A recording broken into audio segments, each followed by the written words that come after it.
Previously on Just Angela. This is Charles. This is the Godfather.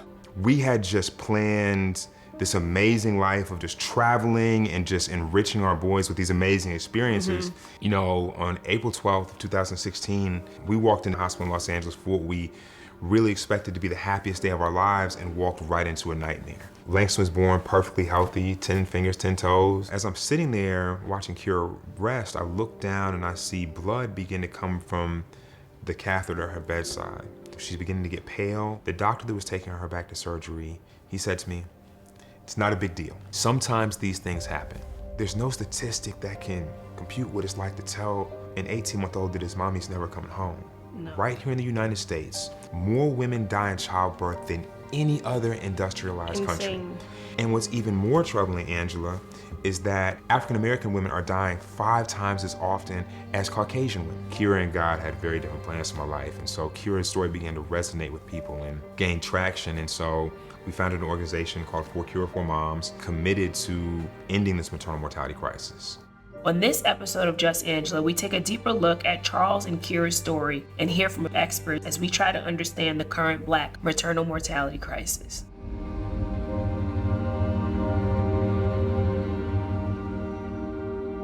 I feel like you raising sons without a mother, me raising a son without a father, having a child without a parent, and especially the ages that we're raising where they really didn't get to know their other parent, is tough. The realest part is every day there's new questions. The older they get, they're around other kids that have both parents. Yeah.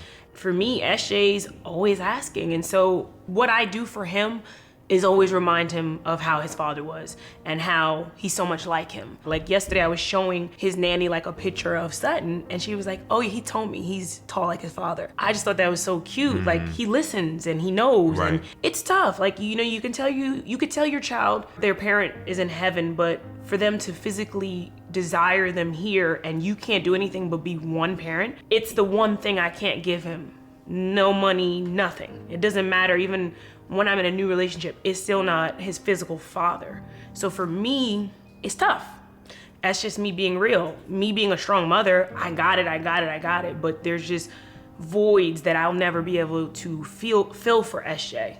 And that is the part that hurts me. I feel like I'm doing my best and I'm doing a pretty good job at giving him all the information he needs, but there's that void, there's that question mark. And even today, I didn't get to tell you, so he woke up for school and I need help because it's just me and I'm running 1,000 things. So today I was like, I can't take you to school. I didn't get a chance to take him. I was like, I'm just one person, baby. I can only do but so much. And he's like, well, I wish my dad was here to take me. That stung me, right? Because I can't do nothing about that for him. I can just say, okay, and that's it. So there's just so many layers to raising a child without a parent because their questions change as the older they get. Every day it's something new or a new question about his father. It's tough. I remember one of the things we did, first trip we took after Sutton passed, we all went to Disneyland. Mm-hmm. And we finally got there and everybody got to the house that we had rented and unpacking. And so there's a bunch of other kids and little Sutton was there and the boys were there. And so Charles, my oldest son, who was I think 5 years old at the time, you think about how heavy this is for a 5-year-old to carry. And so not only has he lost his mom, but he loved his Uncle Sutton. I remember. I mean, his Uncle Sutton, you couldn't tell him nothing about his Uncle Sutton. SJ had just been on my heart so much. And so I pulled him to the side and I just had a talk with him. And I said to him, look, Charles, we have to make sure that we always take care of SJ. And we look out for SJ because that's important to Uncle Sutton. I hadn't had a conversation with him at that point, but when I said that to him, he just broke down. And he had been suppressing all those feelings about the fact that his Uncle Sutton, who he loved so much, wasn't there. As a single dad, it doesn't matter how hard you go, it doesn't matter how many teams you coach, it doesn't matter how over the top or how crazy the birthday parties are. Doesn't matter. It doesn't matter, right? When it's all said and done, they just want their mom and they just want their dad. Yeah. I think one of the things we both tried to do, we've both made very conscious decisions to make sure that their presence is always felt. Yeah. And you know what? I took that from you, Charles. I remember hearing you, and this might have been while Sutton was still here, just saying how you would always let them know their mom's favorite colors, let them know stuff. That was your mom's favorite car. So I consciously do that because I realize it matters to them. It matters. So that when they're older, they're not like, hey, what was, it's less questions and more like, I know. Yeah. You know what I mean? Like even Sutton telling his nanny that like, yeah, I'm tall like my dad. Yep. That means he takes pride that my dad was a big guy and I'm gonna be like him. Yep. I took that note from you. Ah, man. You know, I feel like there's so much to learn from each other. Yeah. Sutton left such an amazing godfather for SJ. Like he's so blessed. And so just that connection alone is helpful, right? Because like when I really don't get something and I know SJ's going wild, I'm calling him. And SJ be like, no, not that he's gonna yell at him, like, but because Charles gonna talk sense into him, but he knows he's not gonna play the same way Sutton would have been with SJ. But Sutton knew you had those tools. But who would have thought they would have had to really be exercised outside of just being the backup for his father? And instead, it's like a third son. Like there's just so much to it. You don't ever really know what it feels like until you're in it with this, like at all. There's really not too many opinions on how to raise, like when someone tries to tell you how to raise a child that's mourning a death of a parent, you can't tell us nothing. For me to lose the two closest people in the world to me within a couple of years, I never like I'm still trying to wrap my head around it. For me, I do my best not to think about why, but focus on how. How are we going to make sure that these amazing gifts that Kira and Sutton left us not only meet but exceed their expectations, right? That they are amazing young men that have these amazing gifts to share with the world. And so it's kind of like our own little kind of beautiful chaos, right? Yeah. Like let me let you know how the majority of conversations go with me and Ann. It's like trying to parent, right? This is how they go, right? Because we love everything is over the top, everything's extra, ready for it, right? And I think that's really part of us. Not that that's who we are, but that's kind of how we honor Kira and Sutton, by doing the most. Oh, 100%. Going Call all Charles, the way hey, in. you trying to go to moon? Look, check this out. This is how the conversations go, right? Hey, Charles. Look, listen. I got an idea. Right? And she'll tell me her idea. Like, yeah, okay. That's crazy. I got something better. And she'll say something. I'll be like, okay, all right. That's crazy. I love it. I love it. Yeah, let's do it, right? Or Charles is countering with something he already came up with that's worse. I got something. We were gonna take the kids skydiving. I'm like, out of a plane? Out of a plane. Like crazy stuff. Since Sutton and him are best friends, there's so much of Sutton and him. You gotta realize we connect with people because of a relationship, friendship. So like we're able to connect. And so SJ still gets pieces of that. I mean, he's already Sutton in the flesh because of how he acts. Yes. But like, it's just the pieces that he'll be able to obtain through Sutton's family, through Charles, through us. And then he's his own little beast of a little man as well. But, you know, I feel like it's awesome that we get to do it together. Some people don't turn around and have the best godparents to raise a child with. So I have to say, I am forever thankful for Sutton even doing that. You know what I mean? Like, he knew what was best for SJ. By being here, he will get to grow in an environment that shaped his dad. And he gets to grow up with the boys. That is the most exciting part to me. Once I heard your story, which really ideally was mine too, right? Because Sutton and you are best friends. We're gonna know each other. I'm just meeting Kira. This is my son's godfather. Like, there's so much to it, but I actually remember where I was at. Like, I was in my apartment with Sutton, and Sutton told me, and I just laid there because I was in shock. Like, I had never heard of someone going in that was healthy, having a baby, and not coming back out. I also began to think about myself that was going to go and have a child in a couple of months. I was overwhelmed, and honestly, throughout my whole pregnancy, this stayed on my mind, right? There's so many emotions. Like, I feel like I can go through a book of emotions that I went through, and then on a personal level, like just trying to figure out how to navigate a delivery after that as well. I did, after that, choose a very specific birthing plan, and I did choose a doula because I felt like outside of just having a doctor in the room, I wanted someone there that I felt like was with me, that I can trust, that knew the process and knew how to be there for me. You have a video? You want to see it? Yeah. Of course, in the building. Hey, Nisha. That was my doula. Nurse. Yeah, this is interesting. You can put this down. You're coming very early, my son. Emotionally, I just wanted someone there I can be like, hey, remember what we talked about? And that's the thing, like, for me, a doula kind of reminds you of the plan that you chose, right? Like, we'll sit there for months and months. You get to know them. They teach you all the stuff, the breathing techniques, everything you need to know. Some people don't know that right here in Georgia, we actually have the highest maternal death rate in the country. Wow. But one of the things that's complex about it is because we have what are called maternal health care deserts. Out of the 140 something counties in the state of Georgia, over 70 do not have any obstetrical care or birth and delivery centers. On top, they don't even have specialists. So if you get pregnant and you have a high risk pregnancy, now they're telling you got to drive 2 hours just to get to your appointment. That doesn't make no sense. Right?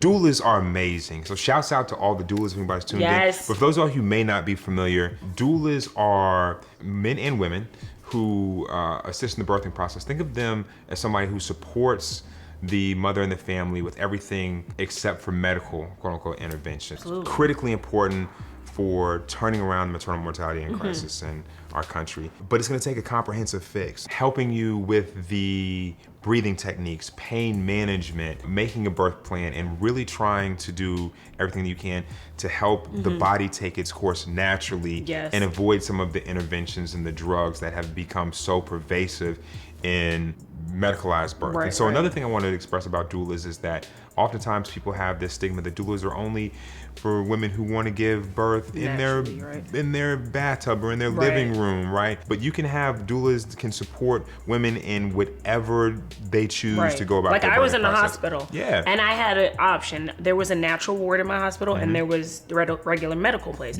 And I was like, you know what? Just in case, and this is me knowing what happened with Kira, I'm gonna go to a medical hospital and I'm gonna have my doula there just in case anything happens.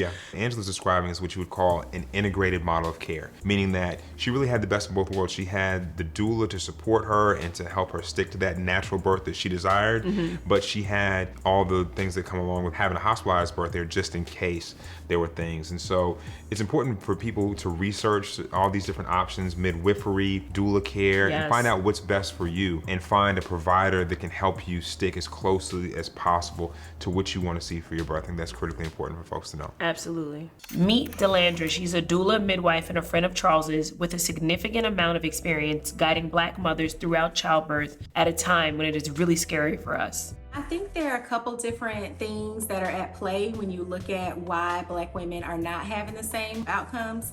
One part of the problem is lack of providers of color. We don't have enough providers that look like us. Another issue is Medicaid coverage is not expanded to a point where we can help women and help families detect issues as they arise. 16 years ago, when I moved into birth work, I would speak with Black moms, and the concern was being able to go into the hospital environment and understand what was going on, and ideally not have a cesarean birth. Over the years, the concern became, I don't want to die. And I think that comes from social media exposure, that we are losing our women during the birth process, and there often is not an answer as to why. The fear arises inside of, all moms, and they just really want to have a baby and not die. I would like to see a strong push for all medical offices to have providers that represent the patient population that they serve. So that way someone does have a provider that maybe they feel a little more comfortable with, or maybe they know to pay attention to aspects of care that may be important to, Black women. And then I would also like to see care providers create more time to spend in prenatal visits with mothers. I think prenatal visits are entirely too short. A lot of providers will allocate 5 to 8 minutes during the prenatal visit to talk with the mother, and there's great benefit in expanding those visits to 20 minutes. More questions are asked, more information can be shared, and that contributes to the mother's overall health. There's a man by the name of James Marion Simmons, who is the quote-unquote godfather of gynecology, okay? And he has this, amazing legacy in obstetrics. What they don't tell you about Dr. Sims is that he perfected his techniques on enslaved Black women, doing these procedures without anesthesia. Unreal. Without their consent. Unreal. Right? So to understand where we are, we really have to take a hard look at our country's history and the roots of obstetrical care, and understand that it needs to be reshaped completely in a manner that centers the concerns, that's culturally competent and sensitive, to make sure that we can make our country a better, safer place for mothers and babies. Black women aren't heard, their concerns aren't validated and they aren't prioritized. And by the time they finally take action, it's too late. There's a book called Medical Apartheid. So viewers, check the book out. It will blow your mind. And so what you'll find in that book is, even until very recently, there's actually in textbooks that are used in medical schools all around the United States that say that Black people have thicker skin and higher pain tolerance. And these things show up, and this is how they manifest in modern day healthcare, right? What we're working on as we reform maternal health care is critical to what we need to do on a broader scale, right? To make sure that we're centering and we're recognizing voices of Black women, of minorities, when they bring something, and they're able to be seen and validated as human. And when I talk about providers, like, we know we all have our biases, right? Right. The problem is when it's a doctor or it's a policeman, those biases left unchecked can have catastrophic and sometimes fatal consequences, right? And so the good news is about bias, everybody has them, but we have tools and methodologies that we can do to take steps to get better, right? And so that's what we're calling for. We're calling to make sure that hospitals, right, we actually passed a piece of legislation in California that makes it mandatory for every birthing center, any place in the state of California that you're able to give birth to a baby in, it's required they have mandatory implicit bias training for the entire staff. So we've got to hold providers accountable. I believe that the majority of doctors and nurses and providers are great people, but for those that aren't listening, that aren't prioritizing women, and particularly women of color, they've got to be held accountable. So what we're gonna do is we're going to establish what are called respectful, dignified quality of care compliance offices inside of hospitals, but watch this, they're independent from the hospital. I like that. So right now, if you're at a hospital, you have a complaint about feeling discriminated against, not being heard, neglected, what do? You complain, and somebody from the hospital takes the notes and they stuff it in a suggestion box at the hospital. Their job is to cover the hospital's backside, right? Correct. This is gonna be an independent office that's gonna be established within the hospital. Not only are we gonna collect all the information, but here's where it gets fun. The federal government is gonna publish it. That's amazing. Right? So that's gonna go a long way to accountability and transparency. Beyond that, what we're really working hard to do is reform policy, right? The biggest thing that we're working on is legislation. So right now, we have a monumental package of legislation before Congress that I'm extremely proud of. It's called the Momnibus, and it's 13 different laws that compromise this monumental package of legislation, all to address the Black maternal death crisis, right? It's gonna do amazing things like provide funding for doulas. It's gonna attack some of the horrific things that are going on in our prison system with incarcerated women. Still in our country, there are women who are getting forced hysterectomies and sterilizations in prisons. Unreal. It's gonna address social determinants of health. So what good is it to have coverage if you don't have access to the proper diet, or you don't have the transportation to get to your pre and postnatal appointments? We're working on bridging those gaps. We have a bill in there called the Tech to Save Moms Act that is gonna support, is gonna make millions of dollars, hundreds of millions of dollars of investments into technology that can better support moms. Also included in those bills is the Keir Johnson Act, which is going to do things that we're really proud of. Specifically, it's gonna provide funding for community-based Black women-led organizations that are in the communities catching the babies. We're talking doulas, we're talking birth workers, we're talking critical care services. And beyond that, it's gonna take important steps toward provider accountability, right? For those of y'all who would like to support, you can go to forcure4moms.com. Yes, please do. You can click on sign the petition. It will automatically take 30 seconds. You enter your name and your zip code, and it'll automatically create a letter for you that'll go to your congressional representative as well as both of your U.S. senators. We're trying to make Kira proud, trying to make Big Sutton proud. This is big. This is really big. Yeah, and we're just getting started. Listen, I'm here for all of it.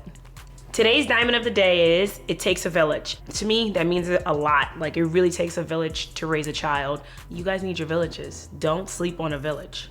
Even going into having a child, Black maternal health, making sure you have the right individuals around you, But then after, during, you need a village. It takes a village, truly. I really appreciate you guys being here with me. Charles, where do they need to go to check everything out? Nah, so thanks so much for having me, Angela. You can keep up with all the work that we're doing to make our country a better, safer place for maternal health at 4cure4moms.com, and the number 4, KIRA, the number 4, MOMS. Yes. And 4cure4moms on all social media also. Yes, subscribe below, comment below, let us know your stories. We are here and we want to be a part of it. Love you guys. Thank you.